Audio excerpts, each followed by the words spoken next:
참 이번에 대통령께서 휴대전화 번호를 바꾸지 않은 그 이유도 또 얘기를 하셨는데 그 이유가 이제 옛날부터 알고 지냈던 친구들이나 또 주변의 사람들이 이제 직언을 많이 한다라는 거 아니었습니까? 문자 같은 걸로 이렇게 바뀌어라. 그래서 이제 굉장히 좀 여론을 많이 듣기 위한 창구로 그렇게 휴대전화도 번호를 안 바꿨다라는 얘기까지 하셨는데 근데도 지금 이제 다른 어떤 조치들이 안 나오는 걸 보면은 도대체 여론을 어떤 거를 듣고 계시는 걸까? 음. 이런 좀 걱정이 저도 되더라고요. 특별히 뭐 그분들이 대통령 네. 주변 분들 제가 다 아는 건 아니지만 네네. 시중의 여론을 많이 전달하는 역할을 그래도 하셨다고 저는 알고 있어요. 그럼 어. 그것을 받아들이는 얼마만큼 받아들이냐. 하나만 얘기해도 10개로 생각하시냐, 10개를 얘기해도 하나로 생각하냐. 그거는 네네. 듣는 분의 자유예요. 음. 그러면 그분이 권한 있는 분이 여기선 대통령이죠. 네네. 대통령이 어떻게 들으셨느냐 거기에 대해서 그게 음. 오늘의 기자회견 결과라고 보시면 됩니다. 근데 제가 너무 솔직하게 얘기하나? 그렇게 생각을 해보면은 네. 이 참 남은 2년 반이 뭐라고 할까요? 기대보다도 좀 갑갑하고 좀 답답한 느낌이 더 세게 드는데요, 대변인님. 네. 음. 뭐 제가 지금 우리 성 대표님 말씀을 부정할 수 없어서 네. 저도 안타까워요. 안타까운데 그래서 아. 제가 냉정하게 이제 잘 생각해 보자. 네. 절반 지난 윤 대통령 2년 반은 이랬고 음. 앞으로 2년 반도 비슷한 기조로 갈 것이다. 비슷한 그래도 기조로 갈 거다. 그래도 네네. 윤 대통령이 지난번 대선을 이기셨기 때문에 저희가 여당이라는 유리한 입장에서 재집권을 준비하는 입장이잖아요. 네네. 자, 그렇게 평가를 하고 네. 그러면 당은 당대로 다음 대선을 준비하기 위해서 비상한 각오를 가지고 가야 된다. 그런 시간이 이제 왔다. 아예 그냥 당은 당대로 지금 이제 가야 된다. 이렇게 그렇죠. 보시는 거네요. 여기에 그럼 뭐 당정 갈등이냐 지금 그럴 때가 아니에요. 제가 왜 이 말씀 드리냐면 네네. 어제 미국 대선이 있었잖아요. 그렇죠. 절묘하게 한국 상황과 똑같습니다. 자, 트럼프가요. 네네. 4년 전에 재선 실패하고 4년을 와신당 상담하면서 쭉 네. 공화당의 정신적 지주로 사법 처리 가능성까지 있으면서 쭉 왔었잖아요. 그렇죠. 그 4년을 한번 돌이켜 보세요. 처음에 트럼프 끝났다 이제 야 고소하다 그런 사람들도 많았지만 잘 네네. 보십시오. 미국 공화당 대선 후보 결정하는 과정을 한번 보시면 니키 헤일리라는 사람 우리 입장에서 잘 몰라요. 유엔 그렇죠. 대사하고 네. 잘 몰라요. 이 사람이 끝에 갈 정도로 트럼프를 제외한 공화당 인물들이 거의 지리멸렬했습니다. 뭐 론 디센티스 뭐 플로리다 주지사 째도 안 돼요. 네네. 그 얘기는 뭐냐면 지금 이재명이 지배하고 있는 민주당 상황과 똑같다는 얘기예요. 4년을 박박 이를 갈고 그냥 뭉쳐 있었던 거예요. 그렇죠. 그러고 있었고 상대적으로 이 집권을 안 하고 있었기 때문에 네네. 정권 심판론에 기댈 수 있는 하나의 그 날개를 하나 더 얻은 상태에서 4년을 기다리고 어제 결과가 나온 거예요. 그러네요. 네. 민주당 지금 똑같아요. 뭐 이재명 대표가 사법 처리 될 거다 1심 하면 끝난다. 저도 물론 그런 얘기를 했습니다만 지금 이 상태라면요. 네네. 저도 제 예상을 바꿔야 되겠어요. 1심에서 15일, 25일에 뭐 큰 게 나와도 버팁니다. 버티려고 지금 저러고 있는 거잖아요. 그렇죠. 장애 집회하고 네네. 장치를 마련한다고 그랬잖아요. 이재명을 대체할 만한 사람이 이낙연 전 총리 정도 급이라면 모르겠으나 네. 지금 뭐 신삼김이라고 해서 나오는 분들은 아마 국민들이 그렇게 잘 모를 거예요. 그러니까 이름하고 얼굴, 이름하고 목소리 이걸 일치시킬 수 있는 그 비율이 얼마나 될까 그거 생각하면 돼요. 야, 그러니까 김동영, 김부겸 그리고 또 지금 이제 김경수, 김경수까지. 우리가 생각해야 이름이 떠오르잖아요. 신삼김 했을 때 옛날처럼 김영삼, 김대중, 김종필 이게 안 나오잖아. 그렇죠, 그렇죠. 그러면 신삼김이지만 인지도가 물론 총리도 하고 뭐 하고 했 분이지만은 일반 대중한테는 낯선 분들이란 말이에요. 그렇죠. 그렇죠? 예. 일반 아마 상식적 그냥 뭐 정치의 고관여층이 아니고선 잘 모를 잘 거예요. 모른다고요. 충격적인 게요. 2012년에 박근혜 대통령 당선되실 때 대선 후보 되기 전에 한 8월쯤 되겠죠? 네. 그때쯤 여론조사 한 게 있는데 박근혜 대통령을 아세요? 박근혜를 아세요라고 하는 그 여론조사가 하나 있었어요. 인지도 조사. 네네네. 몇 프로 나왔을 것 같아요? 한 60%, 70%? 아, 60% 넘지. 한 80%? 89%가 나왔는데 그러니까 거기에 응답한 사람의 89%라는 거예요. 아, 생각을 응답한 해보세요. 사람의. 네. 그러니까 응답을 했는데 한 100명 중에 11명은 박근혜를 몰라. 아. 박정희 전 대통령의 딸인데도 그 불구하고 정도예요. 그 정도. 어. 그러면 지금 이재명의 인지도는 제가 볼 때 한 75에서 80 정도 될 거예요. 엄청난 거죠. 거기에 빗대면 그만큼 그렇죠. 국민들이 정치를 국민하면 다 똑같다 아닌 겁니다. 그러니까 투표율도 100%가 안 나오는 이유가 다 그런 그렇죠, 거죠. 그렇죠.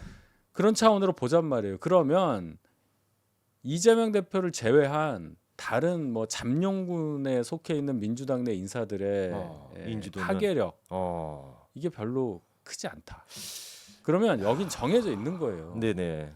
자, 1심 결과에 따라서 비판적 민주당 지지층이 이탈하거나 네네. 뭐 그럴 수는 있어요. 네. 근데 이분들이 할 수 있는 행동은 굉장히 소극적일 거예요. 투표를 안 하거나 욕하면서 찍거나 그렇죠. 찍으면 찍는 겁니다. 네. 그러니까 우리 그렇게 봐야 돼요.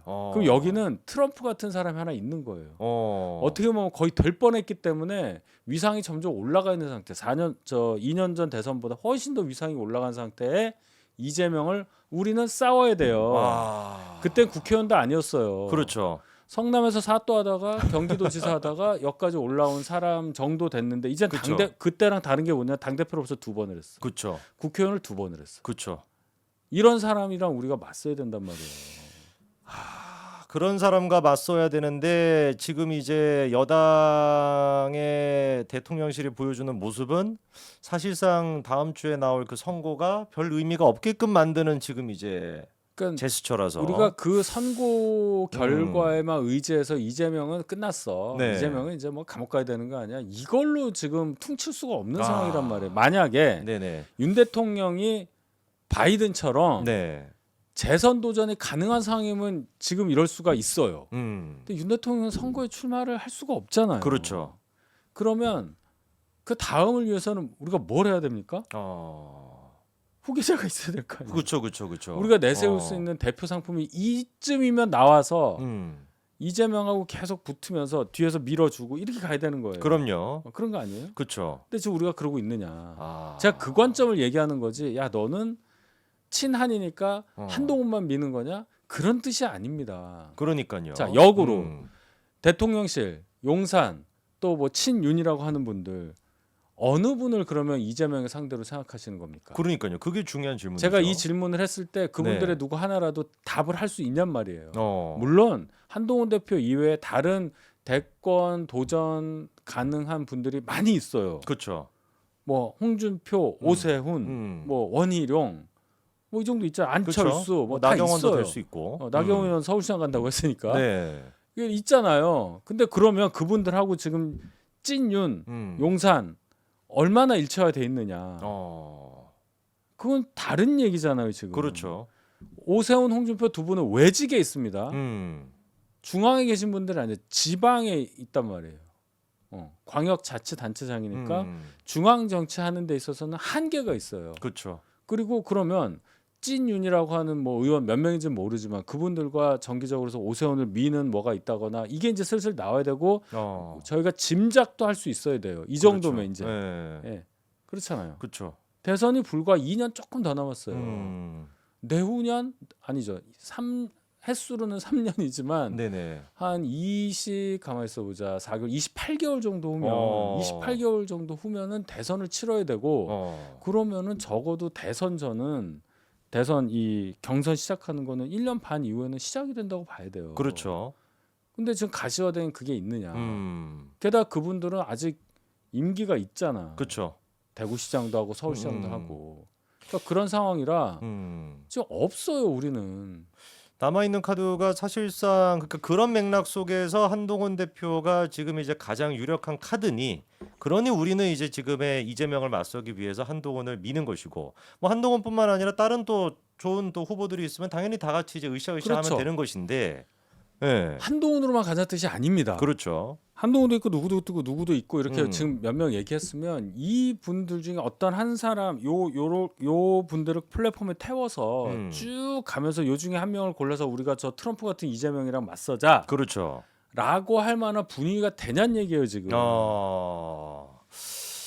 그게 안 되고 있잖아요. 그러면 대변인님 보시기에 오늘 일단 그 추경호 원내대표도 바로 입장을 또 냈는데 진솔한 기자회견이었다고. 이렇게 되게 되면은 더 친윤과 친한의 갈등이 또 심화가 될까요? 저는 네. 대통령 기자회견에 대해서 원내대표가 이렇게 입장문을 내고 그런 건 솔직히 처음 봤습니다. 생각해 보니까 또 네, 그러네요. 처음 봤어요. 어. 굳이 그러실 필요가 있느냐? 왜냐하면 순서상 당 대표가 먼저 내야 되는 거예요. 그쵸. 내더라도 그런 거 아닙니까? 그렇죠. 그게 상식이네요. 네, 네. 근데 원내 대표는 국회의원만을 대표하는 거예요. 저희 당 소속. 그러면 이거는 국회의원만의 입장만 나온 겁니다. 국회의원을 제외한 전체 당원을 포괄해서 대표하는 당 대표 입장이 안 나왔다는 얘기는 다른 얘기 나온다는 걸 전제하고 했다고밖에 볼 수 없어요. 근데 이 순서가 그래서 중요한 거예요. 그런 적이 없는 것 같아요. 제가 볼 그러니까요. 때는. 생각해봐도 예, 원내대표 입장문 이렇게 나온다는 게 그렇지 않아요? 바로 직후에 나왔거든요. 네. 사실상. 네. 추경호 원내대표는 지금 도대체 원하는 게 뭘까요? 총리 원한다는 게 진짜 사실일까요?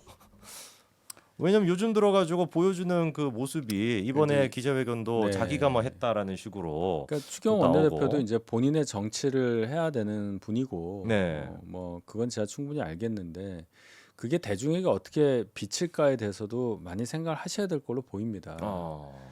제가 거듭 말씀드리지만 네네. 윤 대통령의 5년에 대해서 대중들이 어떻게 평가할까는 이제 대충 알잖아요. 그렇죠. 그러면 거기에 기대서 가려고 하는 것과 네.